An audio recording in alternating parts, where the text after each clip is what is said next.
The American dream. What does that phrase even mean anymore? For generations, it meant one thing above all else: owning a piece of the land, a home, a place to raise your family, to build equity, to pass something down to your children. It was the bedrock of the middle class, a tangible asset that represented stability, freedom, and your stake in the nation's future. Now, look around. That dream is being systematically dismantled. It's being bought out from under you, not by other families, but by a force so large, so powerful, and so faceless that you can't even compete. While you were struggling to save for a down payment, fighting over scraps in a hyper-competitive market, the largest financial entity on the planet was quietly deploying billions of dollars to buy up every single family home it could get its hands on. They're not buying them to live in. They're not buying them to flip. They are buying them to rent back to you, forever.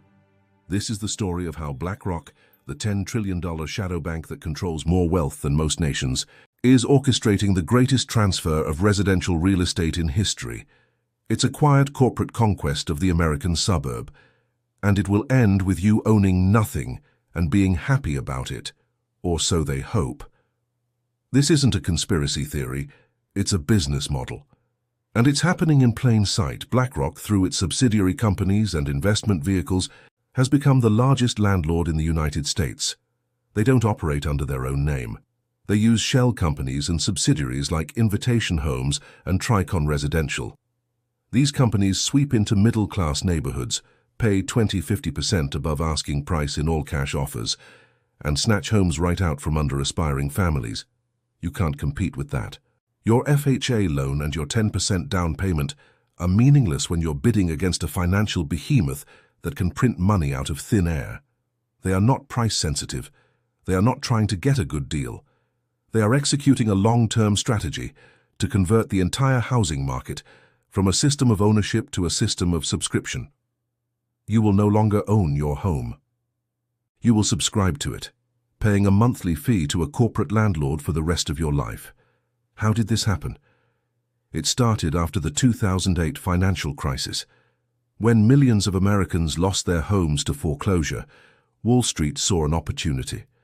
They swooped in and bought up distressed properties for pennies on the dollar. BlackRock was at the forefront, advising the Federal Reserve on how to manage the toxic mortgage assets it had acquired, and then turning around and buying those same assets for its own portfolio. They created the crisis, and then they profited from it. But that was just the beginning. The pandemic supercharged their strategy. While the world was in lockdown, the Federal Reserve pumped trillions of dollars into the financial system. That money had to go somewhere.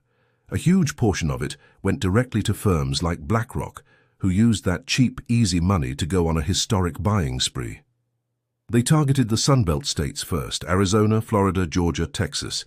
Neighborhoods that were once affordable stepping stones for young families became corporate-owned rental communities almost overnight. Their model is simple and brutal. They buy the houses, do the bare minimum in terms of maintenance, and then rent them out at the highest possible price. They use sophisticated algorithms to determine the maximum rent they can extract from a given zip code. They have no connection to the community. They are not your neighbor. They are a line item on a spreadsheet in a skyscraper in New York City. They will raise your rent by 20% without blinking. They will evict you for being a few days late on a payment. They are a faceless, unaccountable corporate feudal lord. And this is the key. They are creating a permanent renter class. By buying up the available housing stock, they are artificially inflating prices, pushing the dream of homeownership further and further out of reach for the average person. The more houses they buy, the more expensive the remaining houses become. It's a vicious cycle. They are locking you out of the market and then offering you the solution, a lifetime of renting from them. This is the vision of the World Economic Forum, the globalist organization that BlackRock is deeply intertwined with. Their infamous 2016 prediction, "You'll own nothing and you'll be happy," wasn't a prediction. It was a mission statement. It's a vision of a future where all assets, your home, your car, everything, are owned by a small cabal of mega corporations, and you are simply a subscriber, a serf in a digital fiefdom. This is about more than just money. It's about control. When you own your home, you have a degree of freedom. You have a stake in your community. You have an asset that can't be easily taken away. When you are a renter, you are at the mercy of your landlord. You have no control over your biggest expense. You can be displaced at any time. You are a transient, not a citizen. A population of renters is a population that is easier to control, and the government is helping them do it. Through tax breaks for large corporate landlords and monetary policy that floods Wall Street with cheap cash, they are subsidizing this corporate takeover of our neighborhoods. They are actively choosing to support a future where the American dream is reserved for the ultra-wealthy and the corporations they control. This is not a free market. This is a rigged game, a deliberate, coordinated effort to transfer wealth from the middle class to the financial elite. They are not just buying houses, they are buying your future, they are buying your children's future. They are buying the very soul of the country. The next time you see a house in your neighborhood get sold in an all-cash offer, way above asking price, don't just assume it's a wealthy family from out of state. Look up the buyer, follow the trail. Chances are you'll find it leads back to a shell company, which leads back to a larger firm, which leads back to the glass towers of BlackRock.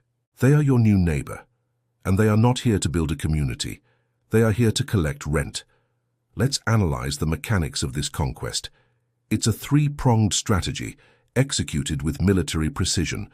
Prong 1 is kawari, capital supremacy. The average American family has to save for years, navigating a complex and often discriminatory mortgage process. BlackRock doesn't have this problem. The Federal Reserve's policy of quantitative easing has been a direct subsidy to BlackRock. They can borrow billions at near-zero interest rates. They can create their own financial instruments, like single-family rental-backed securities, to raise even more capital.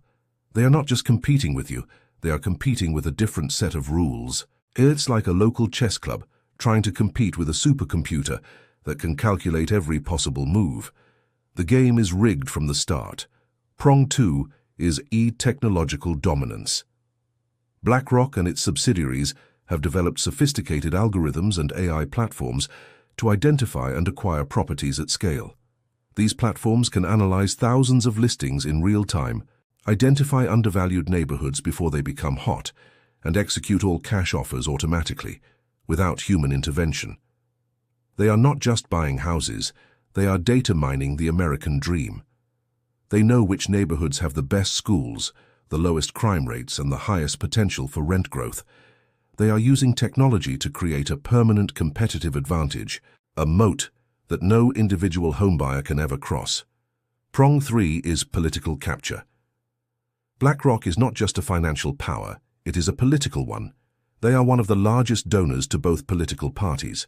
They have a revolving door of former employees who now hold senior positions in the US Treasury and the Federal Reserve. They spend millions on lobbying every year to ensure that the laws and regulations are written in their favor. The tax code is filled with loopholes that benefit large corporate landlords. The regulatory environment is designed to favor scale and complexity. This is not an accident. It is the result of a deliberate, decades-long campaign to capture the machinery of government and use it to serve their own interests. This combination of unlimited capital, technological superiority, and political influence is an unstoppable force. It is a force that is fundamentally reshaping the social contract. The idea that if you work hard and play by the rules, you can achieve a middle-class life and own a piece of your country is being exposed as a lie. The new reality is that you will work hard, you will play by their rules, and you will rent from them for the rest of your life. This is not just an American problem. It is a global one. BlackRock is executing the same strategy in Canada, in the UK, in Germany, in Australia. They are creating a global, corporate-owned rental empire. A world where the concept of private individual homeownership is a relic of the past. A world where the only choice is which corporate landlord you want to send your monthly payment to. The end game is a society of permanent dependence. A society where the vast majority of people have no real assets, no real wealth, and no real power. A society where your only function is to work, to consume, and to pay rent. It is a bleak dystopian vision, but it is the vision that is being quietly, methodically, and relentlessly built around you, one single-family home at a time. The next time you hear that a house in your town was sold for an unbelievable price to an all-cash buyer, know that it wasn't just a transaction. It was a brick being laid in the wall of your own financial prison